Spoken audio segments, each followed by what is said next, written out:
between teması Russian kolaylaştırmayı and başardı. Ukrainian foreign ministers Rusya ve since the Ukrayna beginning Dışişleri of the Russian Bakanları aggression arasındaki against ilk temas. Ukraine. Bildiğiniz This gibi meeting Rusya'nın was both, saldırılarının başlamasından bu yana this gerçekleşen conversation ilk was temas both oldu. Bunu gerçekleştirdi easy Türkiye Cumhuriyeti.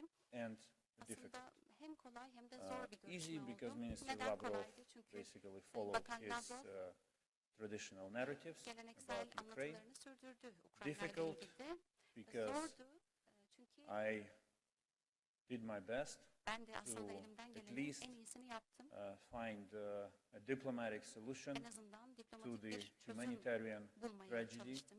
Çünkü unfolding insani bir in trajedi yaşanıyor. the on the battleground and in the Bildiğiniz gibi besieged cities. hem işgal altında olan kentlerde hem de The most savaşın sürdüğü cephelerde.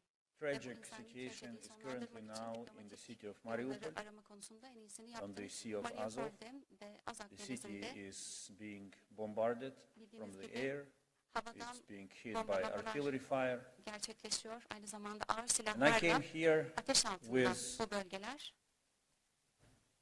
a humanitarian purpose. Ben buraya To insani walk bir out from amaçla the geldim. meeting with the decision Bu toplantıdaki to asıl arrange a amacımız humanitarian elbette corridor insani koridorları in düzenlemek, and from Mariupol. Mariupol'e from giren ve Mariupol Mariupol'den for çıkan insani koridorları civilians who düzenlemekti. want to flee Çünkü this Mariupol'den gitmek isteyen ve area bu alandan kaçmak of isteyen fear and siviller struggle, var.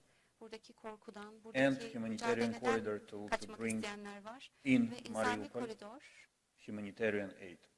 Mariupol'de insani yardım Unfortunately, Minister Lavrov was amaçlarıyla not in a kurulacak. position to Bu amaçla meet geldim. so to Fakat speak, but Sayın Lavrov buna he bir taahhüt vermedi will kendisi. correspond with respective Fakat yine de authorities on ilgili this issue. yetkililerle bu konuyla ilgili konuşacağını belirtti. We also raised Bir de the issue of a ceasefire, buradaki 24 ateşkes hour konusunu da ceasefire, konuştuk. Yaklaşık to 24 resolve saatlik bir the ateşkes most pressing en önemli humanitarian issue. en önemli insani konulardan biri bildiğiniz gibi. We did not make progress on this Fakat bu since konuyla ilgili de bir ilerleme it seems kaydetmedik. that there are other decision makers Çünkü bu konuyla ilgili for this matter in bu Russia. konuda Rusya'da bazı başka karar We agreed alıcılar to olduğunu continue biliyoruz.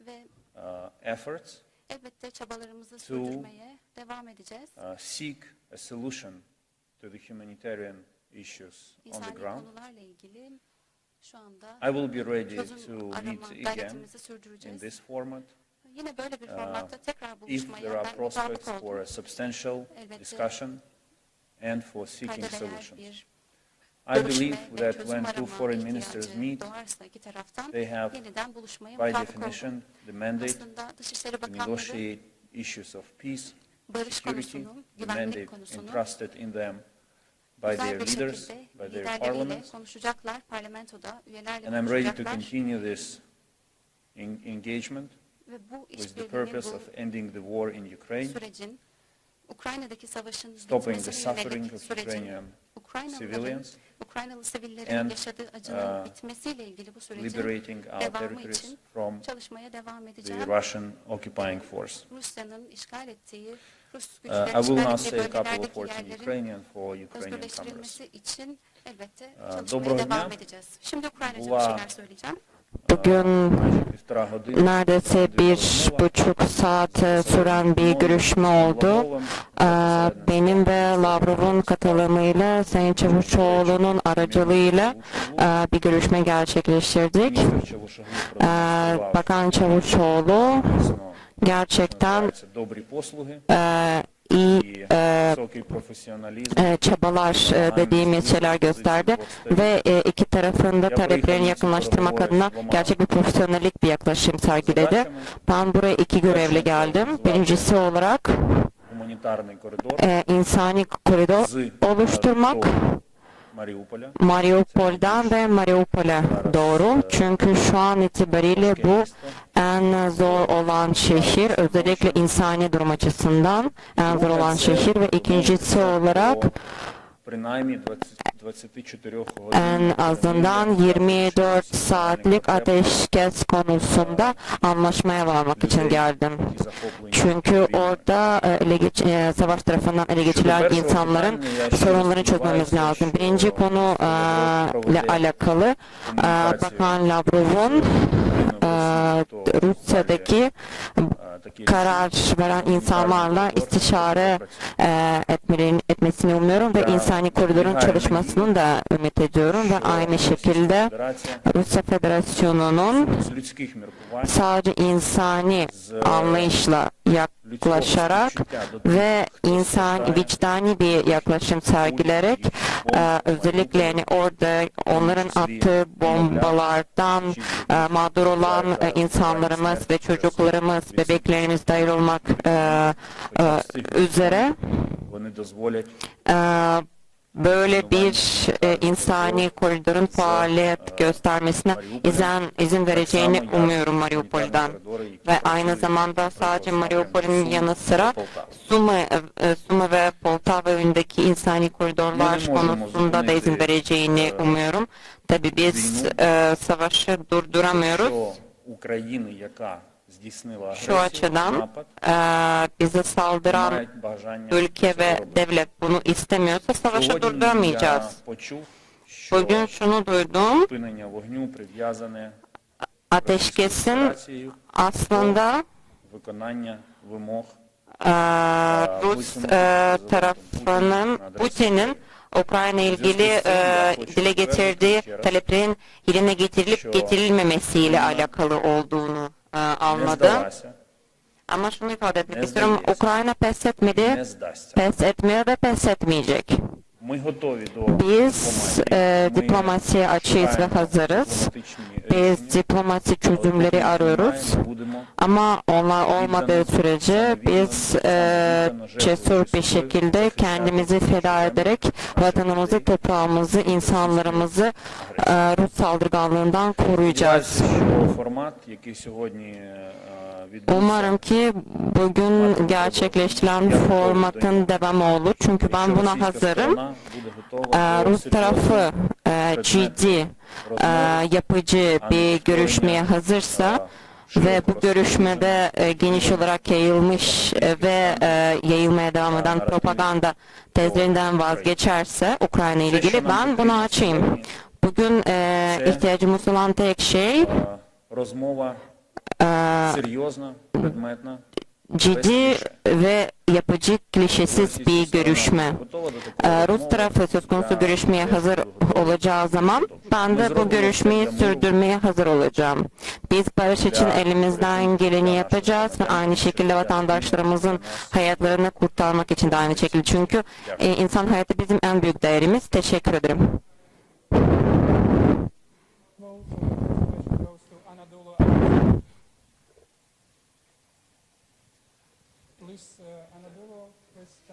Lütfen buyurun Anadolu'yu alalım.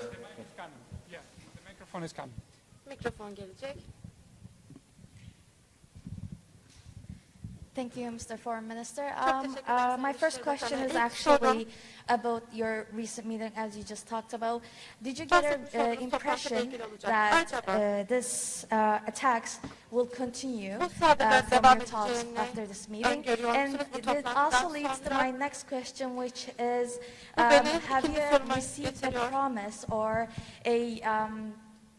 a promise about receiving any military jets from the US or any country ABD'den ya da batıdaki başka ülkelerden askeri uçak verileceğine dair söz verildi mi? No, we did not discuss military supplies to Ukraine. Upon my initiative, we dedicated most of the time to addressing humanitarian issues on the ground, because I believe this is it is the utmost priority for diplomacy to bring relief to everyone who is suffering. And I appealed to Minister Lavrov in the most constructive way, though it was not easy for me all the time to listen to what he was saying. Bu konuda görüşlerini her zaman dinlemek benim için kolay olmadı. Onun söylediklerini dinlemek kolay olmadı. Ve pek çok kez kendisine acil bir şekilde insani konulara değinmemiz gerektiğini hatırlattım. Sorunuzun ilk kısmına geçecek olursak da gözlemim şudur ki Rusya halihazırda bir ateşkes ilan edecek gibi görünmüyor. this is eğer not what they Ukrayna are teslim going to olmazsa get. ateşkes gelmeyecek Ukraine gibi is strong, görünüyor Ukraine is onların tarafından. fighting. Ukrayna mı Ukraine, güçlü? Ukrayna made savaşmaya Russian devam plan, ediyor Russian initial ve plans fail. Rus ilk We are gelen Rus ready uçaklarının to seek başarısız olmasını balanced sağladık. diplomatic Burada solutions to put an end to dengeli this war. diplomatik çözümleri We will not surrender. görmek istiyoruz ama teslim olmayacağız.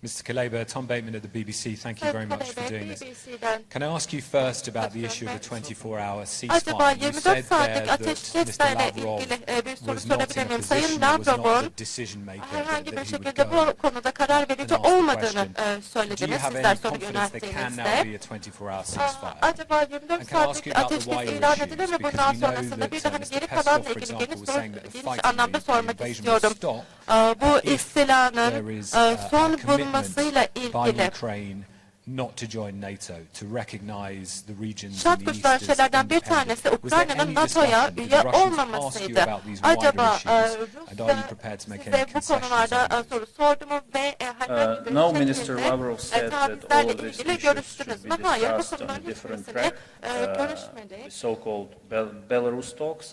Belarus And, konuşmaları he did daha not go ziyade into details bu on this konuyla issue, but ilgili the broader, detaylar orada the broad konuşuluyor. narrative that Biz he geniş anlatıya conveyed to me bakacak is olursak bana şöyle that they will continue söylendi ki their aggression until Ukraine meets their saldırganlıkları demand. And the list of Ukrayna those demands onların is a taleplerinin surrender. karşılarına And kadar this is why devam it's not edecek. why it is not acceptable to us. İşte bu sebeple de bizim için kabul edilir. The last thing I want değildir. today is to kill hope. To kill hope Bir de in the umudu civilians öldürmek istiyorlar. suffer from Russian air raids, Biz bunu kesinlikle ama bombardments, istemiyoruz. the Ukrayna behavior halkının of, and the killings committed by Russian army on umudunu the korumak ground. istiyoruz. Rus ordusu tarafından I shared with sahada gerçekleştiren Minister ölümleri Lavrov one biliyoruz. episode Ve Sayın and Lavrov'la hope that olan konuşmamız he would respond to it constructively esnasında based hani on bu konulara simple yapıcı bir human values şekilde and yaklaşmaya respect for human çalıştım. life. İnsan yaşamına ve insani değerlere About the saygılı bir murder şekilde of a bunlara civilian değinmeye who was çalıştım. driving in a Ve car hani and made a wrong turn yanlış and was yere immediately dönen shot by the bir Russian soldier sivilin firing from a gun machine. hiç beklenmeden These Rus things must askerleri be stopped. tarafından vurularak These are the war öldürüldüğünü crimes. biliyoruz. Bunların durması And gerekiyor. everyone Bunlar involved savaş in them, suçları ve will bunlara bear dahil olan responsibility herkes sorumluluk eventually. sahibi olacak eninde sonunda.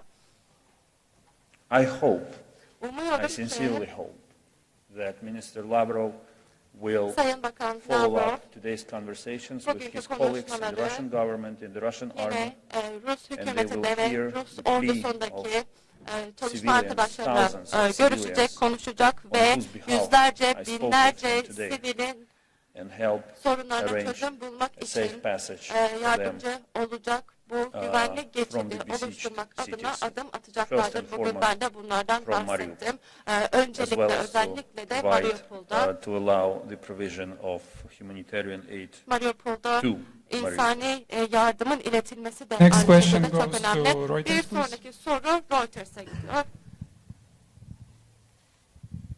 Mr. Minister, thank you.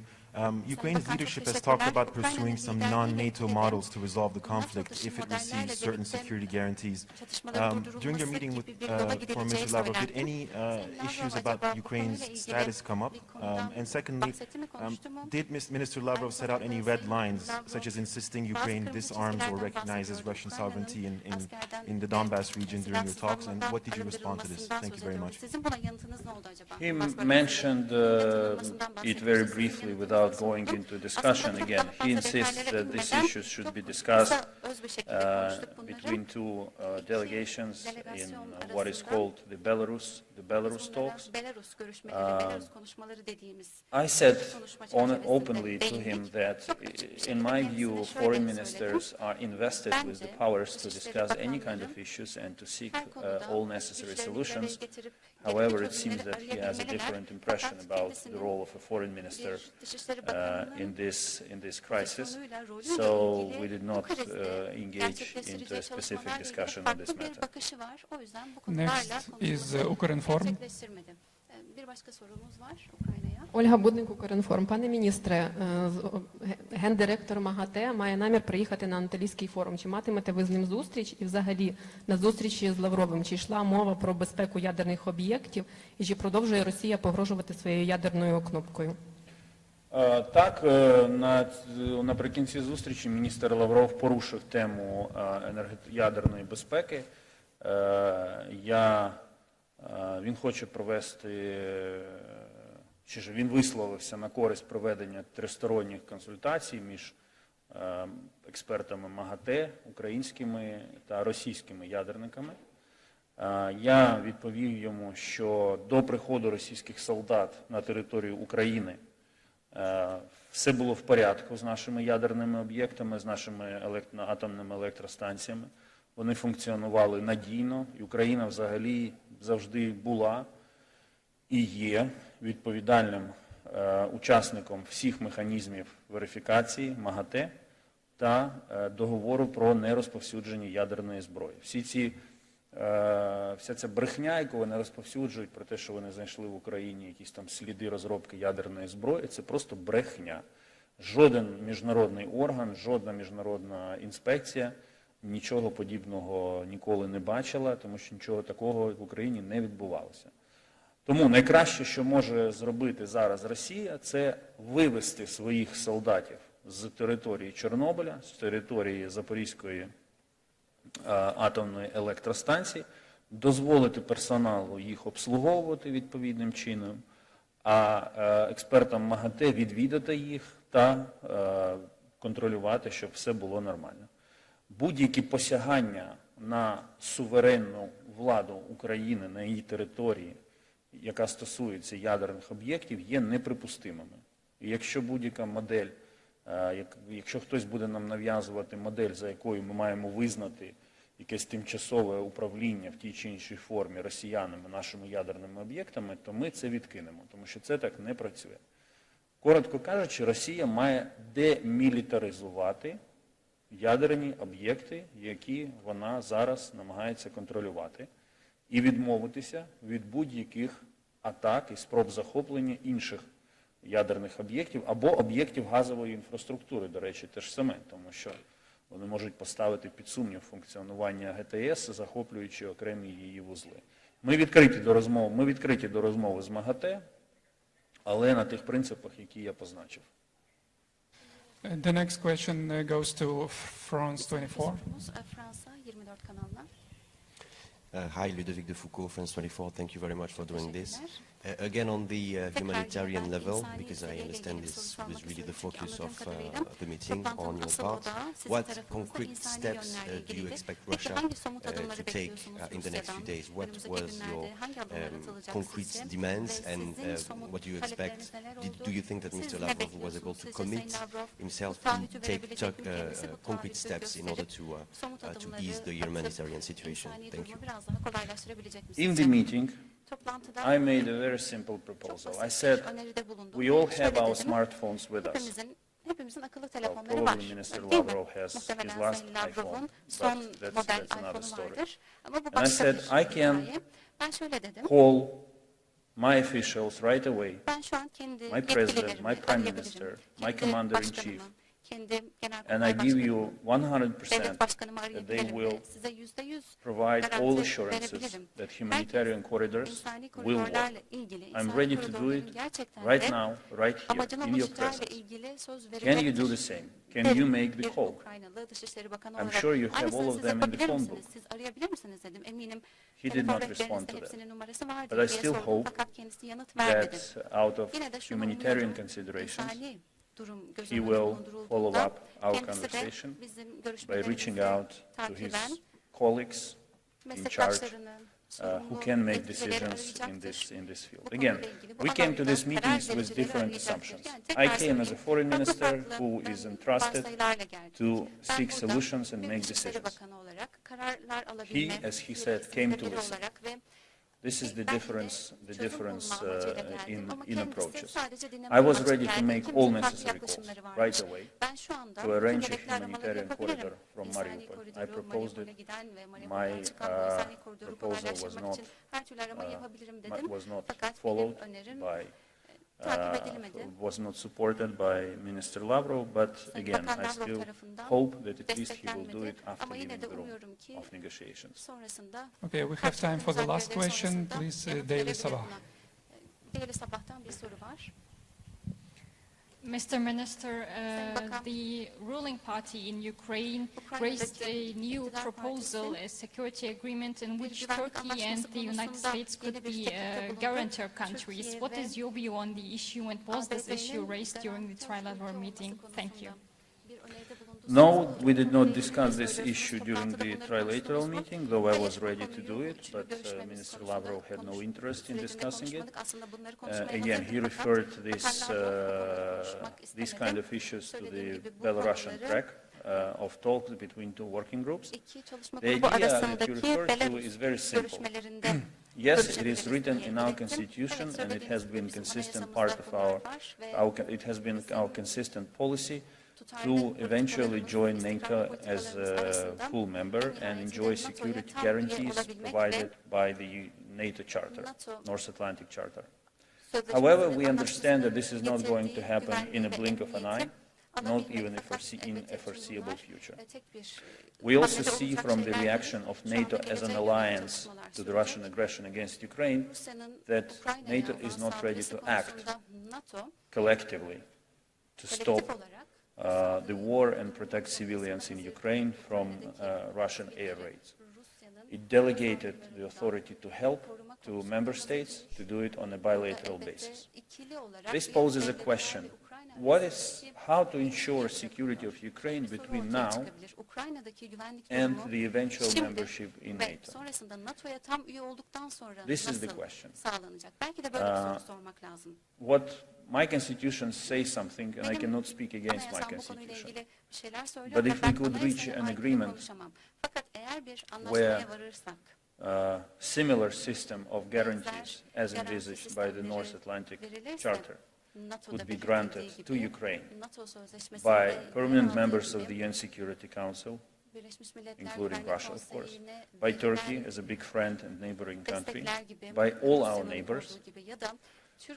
This is something that we are ready to discuss. This is the idea. The war is happening now. Ukraine exists in a security vacuum. We have to think creatively on how to address this issue and ensure our security. So far, it's our army that ensures our security. It's the people Güvenliğimizi sağlayan Ukrayna ordusu ve kendilerini feda eden Ukrayna insanları kendi ülkemizin güvenliğini korumaya çalışıyor. Tabii bizim ortaklarımız da var, ortaklarımız arasında Türkiye bulunuyor, sustainable ama bunun daha sistematik ve sürdürülebilir temellere oturtması. Thank you, all of you. Stay safe. All the best. Çok teşekkür ediyorum.